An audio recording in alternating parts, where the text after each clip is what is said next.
Parents complained she was too old-fashioned, moved too slowly with the toddlers, and used outdated teaching methods that didn't prepare children for modern preschool. What they didn't know was that the behind-the-times daycare worker had spent 30 years with the FBI's Child Protection Task Force, and her paranoid safety protocols were about to stop the unthinkable from happening to their babies. Welcome to Retired Soldier Stories. Before we dive into this incredible tale of protective instincts and hidden expertise, tell me in the comments, where are you watching from today? And if you believe that some guardians are chosen specifically to protect our most innocent treasures, hit that subscribe button and help us honor those who stand watch over the children who cannot protect themselves. Linda Rodriguez had worked at Little Angels Daycare for 5 years. And in that time, she'd become both beloved and mildly frustrating to the parents whose children were in her care. At 63, Linda was the oldest staff member at the facility, and her approach to childcare reflected what many parents considered to be outdated methods from a bygone era. While younger teachers embraced technology-based learning tools and modern educational philosophies, Linda preferred hands-on activities, structured play, and what she called old-fashioned attention. She moved more slowly than her colleagues, took longer to transition children between activities, and insisted on safety protocols that other staff members found excessive for a suburban daycare center. Mrs. Rodriguez is wonderful with the children, Sarah Chen had mentioned during a recent parent-teacher conference. But I worry that Emma isn't being challenged academically. Some of the other teachers use tablets and interactive learning systems that better prepare children for kindergarten. Linda had nodded politely, as she always did when receiving feedback about her methods. Every child develops at their own pace, Mrs. Chen. Our priority should be making sure they feel safe and loved while they're learning. What Sarah Chen didn't know, what none of the parents knew, was that Linda Rodriguez wasn't just a daycare worker with old-fashioned ideas about child development. She was Senior Special Agent Linda Rodriguez, retired after 30 years with the FBI's Child Protection Task Force, with more experience hunting child predators than any law enforcement officer in the Southeast. Linda's transition from federal law enforcement to daycare work had been deliberate and deeply personal. After 3 decades of investigating crimes against children, documenting evidence of unspeakable abuse, and testifying in cases that had haunted her dreams for years, Linda had reached a point where she needed to do something different. She needed to protect children before they were hurt, rather than seeking justice after the damage was done. The daycare position had seemed like the perfect solution. It allowed Linda to use her knowledge of child psychology and safety protocols in a preventive, rather than reactive capacity. Instead of investigating crimes against children, she could create an environment where those crimes couldn't happen in the first place. But Linda had quickly discovered that her law enforcement background created complications in civilian childcare. The safety protocols that had been second nature during her FBI career were considered excessive and paranoid in a daycare setting. Her instinct to treat every unknown adult as a potential threat was seen as unfriendly customer service. Her systematic approach to monitoring children's behavior and emotional states was viewed as overly clinical rather than nurturing. Most challenging, Linda couldn't explain why her methods were necessary without revealing her background, and potentially alarming parents who wanted to believe that their children were safe in a world where predators didn't exist. So she endured criticism about being old-fashioned and overly cautious, while quietly implementing security measures that protected the 23 children in her care from threats their parents couldn't imagine. Little Angels Daycare occupied a converted Victorian house on Elm Street, surrounded by a fenced playground and garden area that provided outdoor space for children aged 2 through 5. The facility served 40 families from the surrounding suburban community, offering full-day care for working parents and half-day programs for children whose families wanted socialization and early education. Linda's classroom was located on the ground floor with direct access to the playground, making her responsible for outdoor supervision during the afternoon play period from 2:00 to 3:30 p.m. This was Linda's favorite part of the day, not because she enjoyed playground activities, but because it allowed her to implement the security protocols that kept children safe while they were at their most vulnerable. Linda's playground security system was invisible to casual observers but comprehensive in scope. She positioned herself strategically to maintain visual contact with all children while observing the perimeter for potential threats. She mentally cataloged every adult who passed by the facility, noting faces, clothing, and behavior patterns that might indicate surveillance or targeting activities. Most importantly, she maintained what she called protective proximity, staying close enough to any child to intervene immediately if a threat materialized. These habits were the result of 30 years studying how child predators operated. Linda knew that daycare facilities were attractive targets because they concentrated large numbers of children in predictable locations with minimal security. She knew that predators often conducted surveillance before attempting abduction, and that they looked for opportunities when children were separated from caregivers or when staff attention was divided. Most unsettling, Linda knew that the parents who trusted her with their children lived in a bubble of assumed safety that prevented them from understanding how real and present these threats actually were. The suburban community where Little Angels operated had experienced no serious crimes against children in recent memory, leading families to believe that such things happened to other people in other places. This complacency was exactly what predators counted on. Linda had tried to share her concerns with the daycare director, Janet Morrison, during staff meetings and safety discussions. She'd suggested upgrading the facility's security cameras, implementing more rigorous visitor screening procedures, and providing staff training on threat recognition. But her recommendations were consistently dismissed as unnecessarily expensive or likely to create anxiety among parents who valued the center's warm, family-friendly atmosphere. Linda, Janet had said during their most recent conversation about security, "I appreciate your concerns, but we need to balance safety with creating a welcoming environment. If we start treating every visitor like a potential criminal, we'll lose the trust that makes our center special." Linda had understood Janet's position, but she'd also understood something that Janet didn't. Predators were skilled at exploiting exactly the kind of trusting, welcoming environment that Little Angels prided itself on maintaining. The facility's open, friendly culture made it easier for someone with bad intentions to blend in, conduct surveillance, and identify potential targets. So Linda continued implementing her own security protocols, accepting criticism about her methods while quietly protecting children whose parents had no idea how much danger they were actually in. The threat emerged on a Tuesday afternoon in early October, though Linda was the only person who recognized it as a threat. At 2:15 p.m., during the afternoon playground period, Linda noticed a man in his late 30s standing across the street from the daycare facility. He was wearing casual clothing, appeared to be talking on his phone, and wasn't doing anything obviously suspicious. To most observers, he would have appeared to be just another pedestrian going about his day. But Linda's trained eye noticed details that civilian observers would have missed. The man was positioned to have a clear view of the playground while maintaining sufficient distance to avoid attracting attention. He was holding his phone at an angle that suggested he might be taking photos rather than having a conversation. Most importantly, his attention was focused entirely on the children rather than showing the casual interest that legitimate passersby typically displayed. Linda had seen this behavior pattern hundreds of times during her FBI career. It was surveillance, pure and simple, the kind of preliminary observation that predators conducted before selecting targets and planning abduction attempts. The man was studying the facility's layout, the children's routines, and the staff's attention patterns. He was gathering intelligence for a future criminal act. Linda's first instinct was to confront the man directly, but 30 years of law enforcement experience had taught her that approaching a suspect prematurely could cause them to flee before evidence could be gathered. Instead, she began implementing what she called protective observation, monitoring the threat while taking steps to protect potential victims. Linda discreetly photographed the man with her phone, documenting his appearance, clothing, and location. She also began adjusting her positioning on the playground to create a barrier between the children and the potential threat, while maintaining the appearance of normal supervision.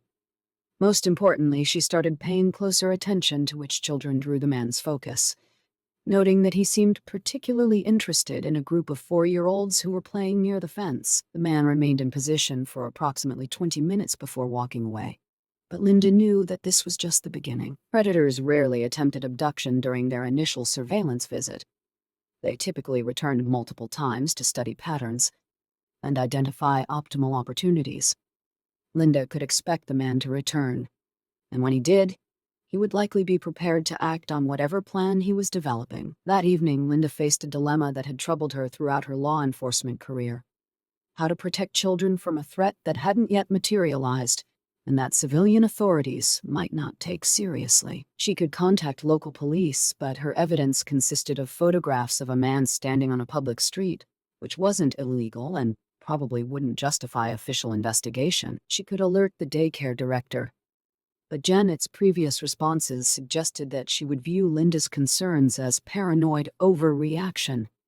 Linda decided to trust her professional instincts and prepare for the man's return. She began implementing enhanced security measures that were invisible to children and staff, but that would significantly improve her ability to protect potential victims if the situation escalated. Linda adjusted her playground positioning to maintain constant visual contact with the street while supervising children. She identified multiple emergency evacuation routes from the playground to the building's interior, and she mentally rehearsed response procedures for various threat scenarios. Most importantly, she began carrying equipment that civilian daycare workers didn't typically need: a backup cell phone for emergency communication and pepper sprays that she kept concealed but readily accessible. The man returned on Thursday afternoon, and this time Linda was ready for him. At 2:30 p.m., Linda spotted the same individual across the street from the playground, but his behavior had escalated from surveillance to active preparation. He was no longer pretending to talk on his phone. Instead, he was openly watching the children while holding what appeared to be a small notebook. He had moved closer to the facility, positioning himself near a gap in the hedge that would provide easier access to the playground area. Most alarming, the man had changed his appearance in ways that suggested he was preparing to approach the children. He was wearing a maintenance worker's uniform and carrying a clipboard, creating a cover story that would allow him to enter the playground area without immediately triggering suspicion. Linda recognized this as a classic predator tactic: using fake authority or service provider credentials to gain access to children. Linda's 30 years of experience hunting child predators told her that the man was preparing to attempt an abduction, probably within the next few minutes. She had to make a decision that balanced child protection with the risk of overreacting to a situation that might still be innocent. Linda chose to err on the side of protecting children. She began implementing emergency protocols that she'd developed during her FBI career, but had hoped never to use in a civilian setting. First, she'd discreetly moved all 23 children away from the perimeter fence and toward the center of the playground, using a group activity to mask the tactical repositioning. Next, she activated the emergency alert system on her backup phone, sending a priority message to local law enforcement that included the photographs she'd taken of the suspect. Most importantly, Linda positioned herself between the children and the most likely approach route, ready to intervene if the man attempted to enter the playground. At 2:45 p.m., the man began moving toward the daycare facility. He approached the playground gate with the confident stride of someone who belonged there, clipboard in hand and a friendly smile that was probably intended to disarm suspicion. He was projecting exactly the kind of harmless, helpful demeanor that allowed predators to get close to children without triggering alarm. But Linda had seen this performance countless times during her career, and she wasn't fooled for a second. "Can I help you?" Linda called out as the man reached for the playground gate latch, her voice carrying the authority of someone who was accustomed to challenging suspicious individuals. The man looked up with practiced surprise, as if he hadn't noticed that anyone was watching him. "Oh, hi there. I'm here to check on the water meter. Should just take a minute." Linda stepped closer to the gate, positioning herself so that the man couldn't enter without going through her. "I wasn't notified about any meter reading today. Do you have identification and a work order?" The man's friendly expression flickered slightly, the first sign that his cover story wasn't holding up under scrutiny. "Well, it's kind of an emergency check. The water company received reports of unusual pressure readings in this area." Linda's professional instincts went into overdrive. The man's explanation was vague and inconsistent. His supposed urgency didn't match his casual approach, and he was avoiding her request for identification. Everything about the situation confirmed her assessment that this was a predator attempting to gain access to children. I'm going to need to see proper identification and documentation before I can allow you to enter this facility, Linda said firmly. These children are under my protection, and I don't allow unauthorized individuals into our playground area. The man's demeanor changed completely at Linda's mention of protection. The friendly smile disappeared, replaced by an calculating expression that revealed his true intentions. He was realizing that his planned approach wasn't going to work, and Linda could see him considering whether to attempt a more aggressive strategy. Look, lady, I'm just trying to do my job here. You don't need to make this difficult. Linda's hand moved casually toward the pepper spray concealed in her pocket while she maintained eye contact with the man. Sir, I'm going to ask you to step away from the gate and leave the premises immediately. If you have legitimate business here, you can coordinate with our main office during normal business hours. Behind Linda, the 23 children continued their playground activities, unaware that they were witnessing their teacher prevent what could have been an abduction attempt. Linda's calm, professional handling of the situation had kept them from becoming frightened, while she neutralized a threat that their parents would have found unthinkable. The man stared at Linda for a long moment, clearly reassessing his options. Whatever he saw in her expression convinced him that she wasn't going to be intimidated or distracted from protecting the children in her care. Without another word, he turned and walked quickly away from the facility. Linda immediately used her emergency phone to provide law enforcement with an updated description of the suspect and his direction of travel. She also began the process of documenting everything that had occurred, creating a record that could be used for investigation and prosecution if the man was apprehended. Within 10 minutes, police officers arrived at Little Angels Daycare to interview Linda and review the evidence she'd gathered. The responding officers were initially skeptical about Linda's assessment of the situations, but their attitude changed when she provided her FBI credentials and explained her professional background. Agent Rodriguez, said Officer Michael Thompson, you're saying this individual was conducting surveillance for a potential abduction? Former Agent Rodriguez, Linda corrected. And yes, his behavior matched patterns I observed during 30 years of investigating crimes against children. The surveillance, the fake credentials, the persistence when challenged. This was a predator who had progressed from planning to attempted execution. The investigation that followed validated Linda's professional assessment. The man was identified as Robert Kellner, a registered sex offender with a history of crimes against children who had recently moved to the area. His notebook contained detailed observations about Little Angels Daycare, including sketches of the playground layout and notes about individual children's routines and appearance.